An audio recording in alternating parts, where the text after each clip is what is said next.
Hey everyone, we are doing more gardening projects in my garden.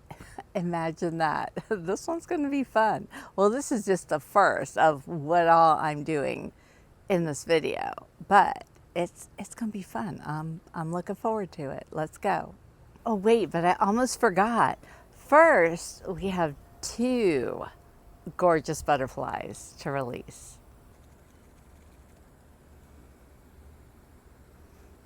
That is a Polydamas swallowtail, and its host plant is Woolly Dutchman's pipevine. It eclosed in the lepidarium this morning. Look how gorgeous.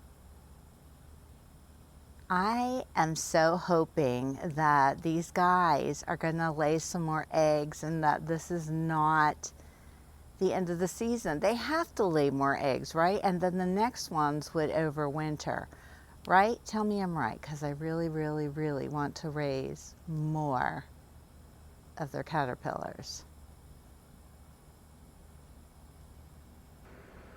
Because I only have one Polydamas swallowtail caterpillar left in the lepidarium, and they're so cute.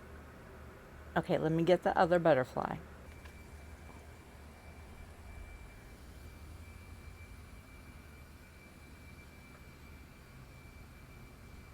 Off we go. This other one is still here though. Oh my gosh, I love them. Okay, let's get on to my garden project, my first garden project. This is an old cat litter bin, and it's also a fabulous kind of deep bucket.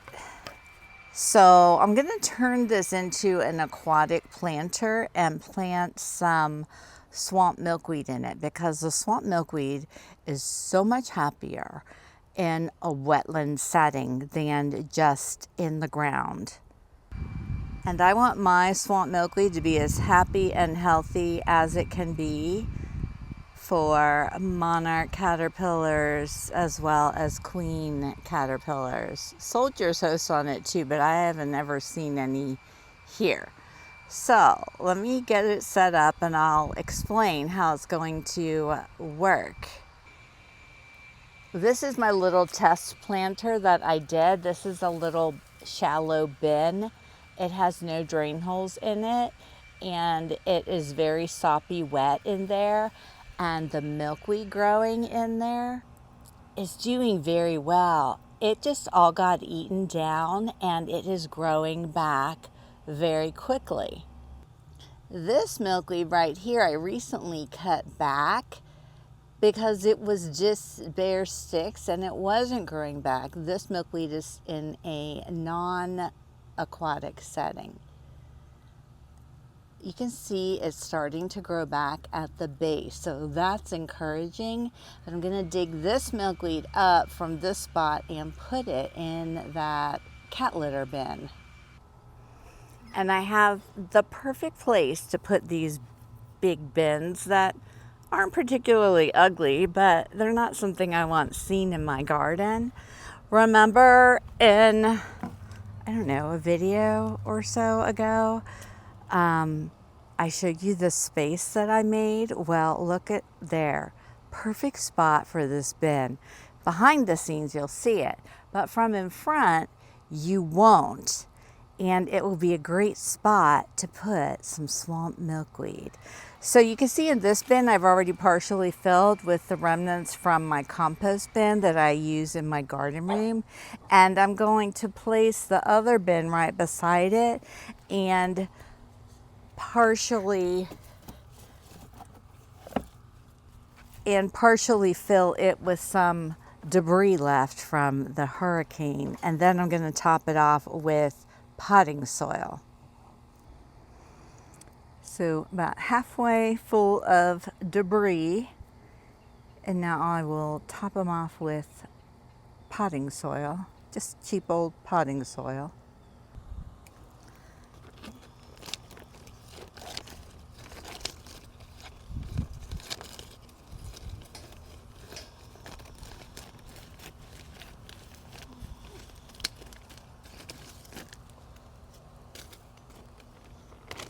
There's my soil.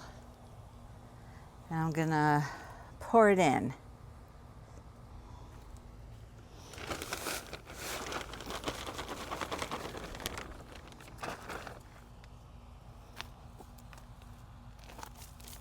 Look at that fabulous soil.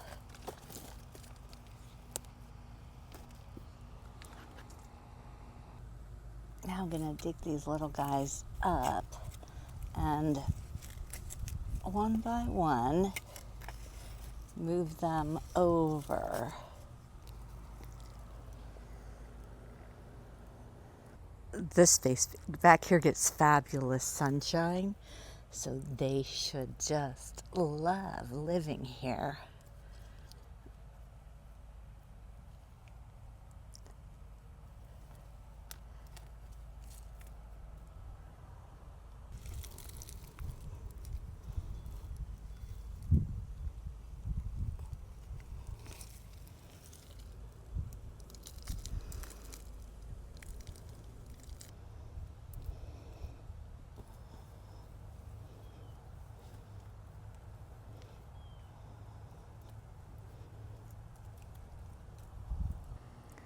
And look at them all planted up.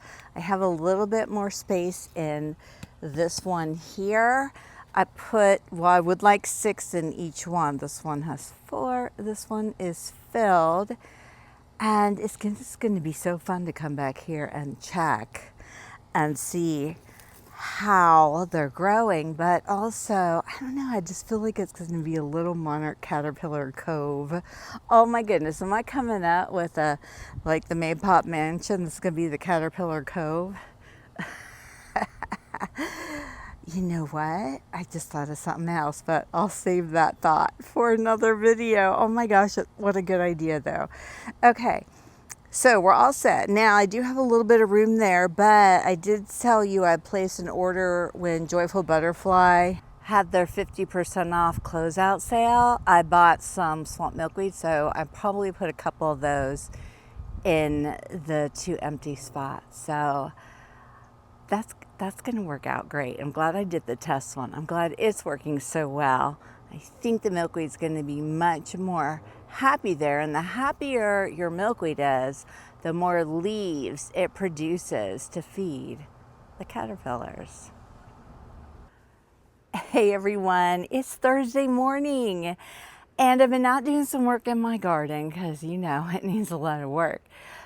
And I thought, well, I'm just going to go ahead and do all this. I'm not going to film it. I don't want to see all this. And I was like, it's gardening. And what is that? And this is a gardening channel, so why not? And if you don't want to see it, you just won't watch. It's as simple as that. Why do I make things so hard? Okay, so what am I up to? First of all, I put the feet on the rue planters. So much better. So glad I did that. And every time I walk by, I don't look at them and think, oh, I still have to do that, because it's done. Second, my tropical sage were all leaning over, and I brought down some little trellis pieces. I was going to stand them all up. All I had to do is yank and pull them up, and they stayed. I'm talking about this area right here, my tropical sage garden. This was all literally flat, and I had this one trellis in here. I mean, it's been there for days holding it all up. And all I did was I stuck my arm in and just pulled everything up, and now it's all up. I'm like, okay, that was easy. This whole area here, not the wildflower garden, but where the border grass is behind and over into this garden, and where the border grass is back there is getting a rehaul. I want to take almost everything out of here and move it. Like, it's not going to go. I love all that's in there. I just want to move it. I have my wetland garden on the end. It's a very small wetland garden, and I want to put some swamp milkweed in there. And I think I want to make this another nectar garden. I just want flowers and color everywhere, because When these things aren't blooming, it's just green. And I just want a pop of just color.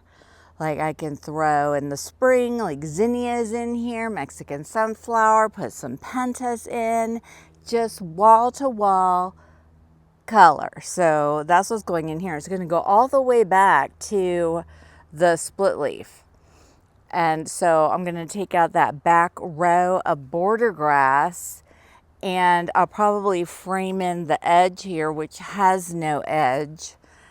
And I want to work on this. Actually, I can put the border grass here and here because both of these need a good edge. This is just little random chunks of wood going back here. And I think I showed my members, I have this piece here that I had, and I put it in to border up this wetland garden. And now I have this space back here that I can either keep as a walkway, I just have to step over and go through, or I can close it off and extend this garden back also, which I'm leaning towards because it's just as easy. It's just as easy to walk down here and go that way. I'm still debating on that. So that's a lot of work, but I think it's going to make a big difference, especially getting this whole row of border grass. Look at all the more garden space I have, and the way that the split leaf grows over into this area.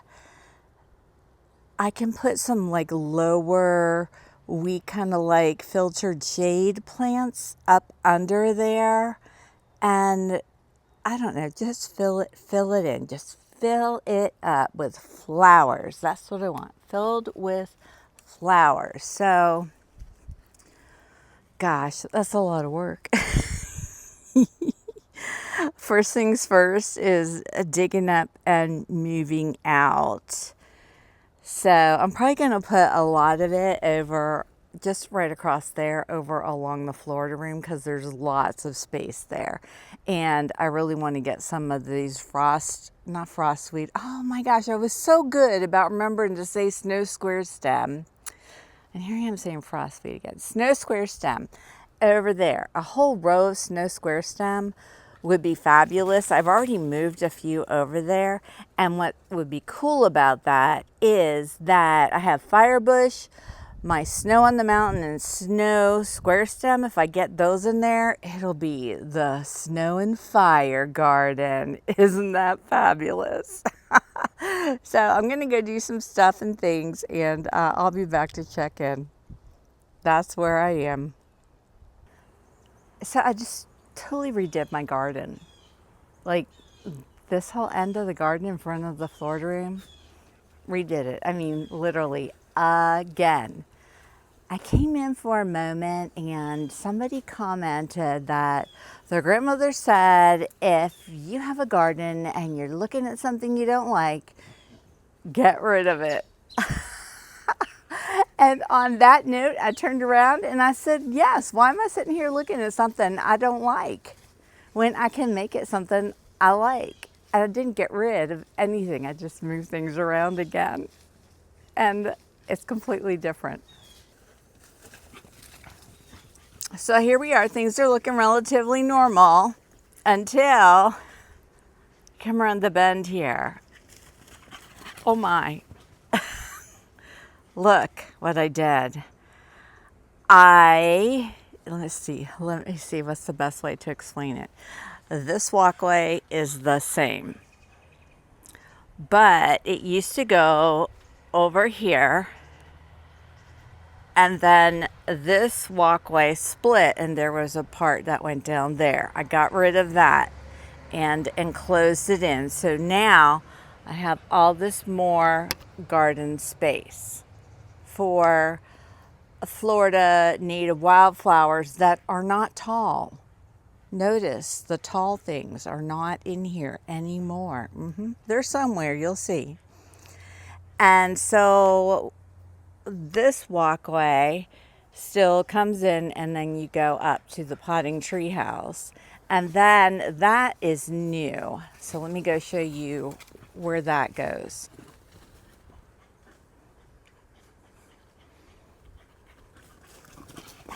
Somebody loves the new garden layout.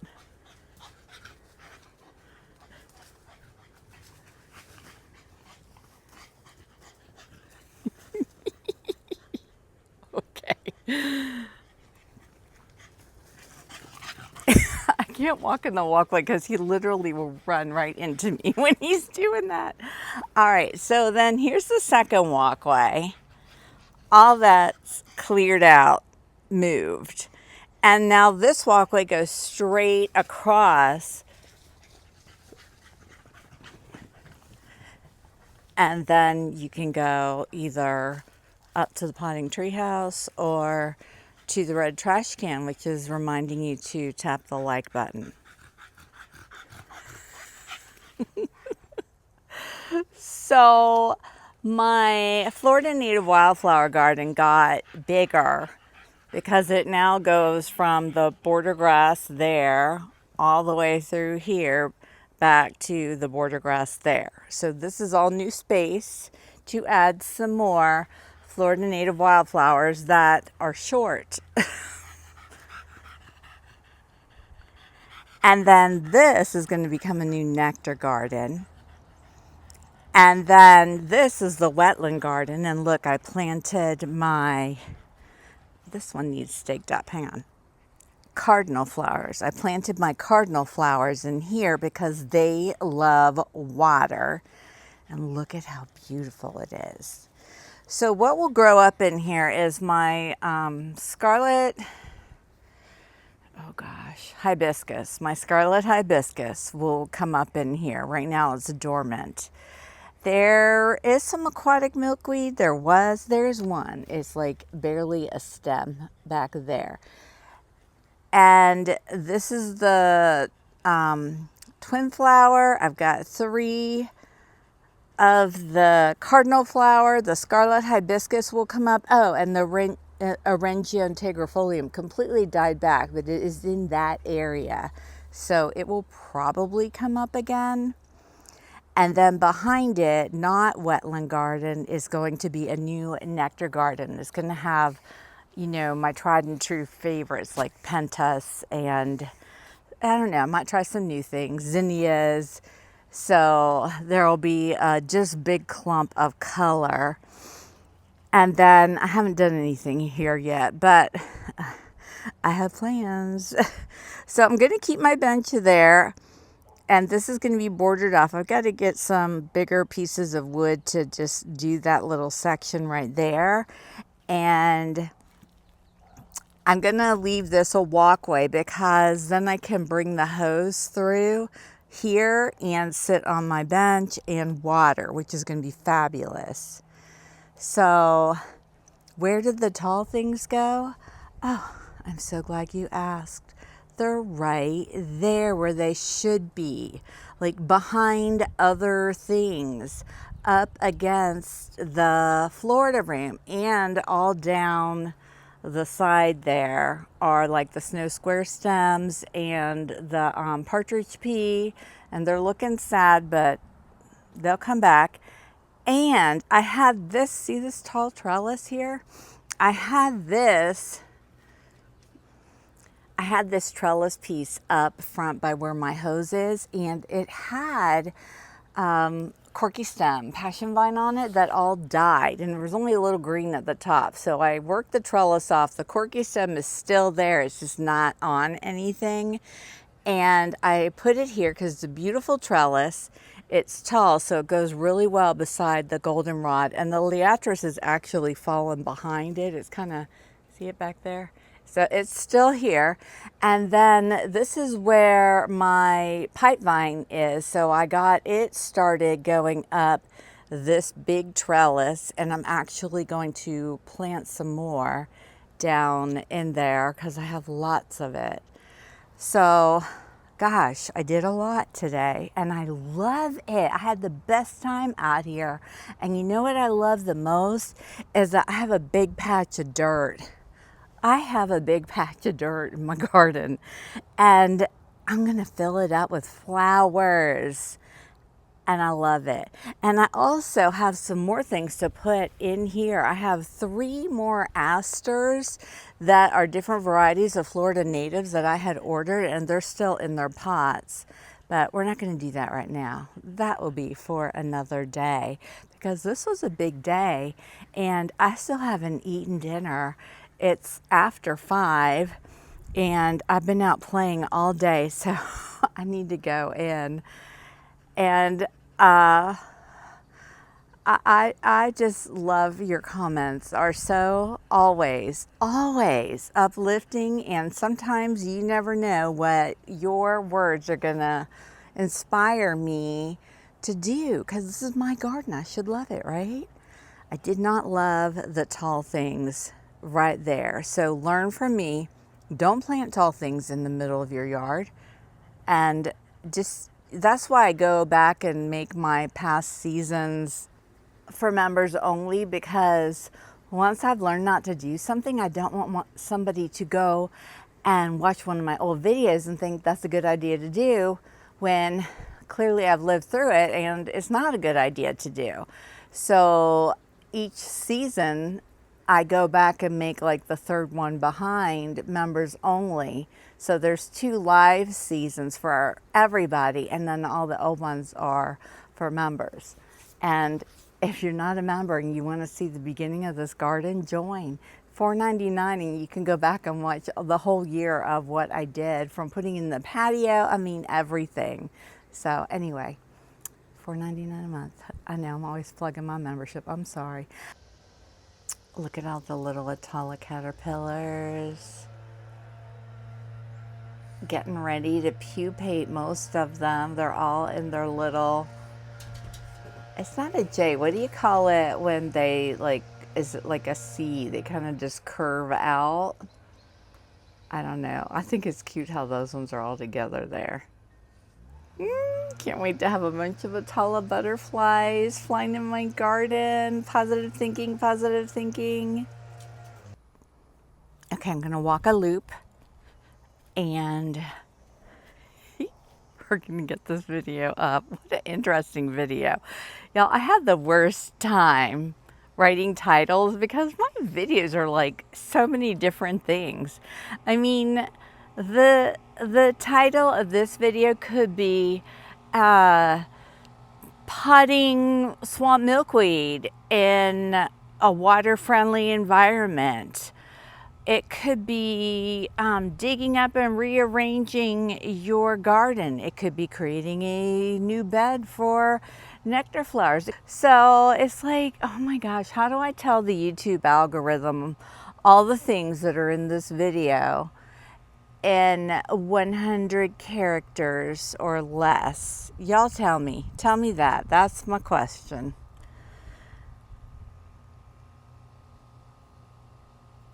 Oh, and look how great, man, that goldenrod, let me tell you, because some things you dig up and move and they're like, we're dying, we're suffering, but the goldenrod was like, moved? Did I move? I didn't move, did I? I mean, it looks spectacular. And that is the perfect spot for it. Oh my goodness, I'm so glad I did that. And here's one last look at this with, of course, the beautiful cardinal flower right there.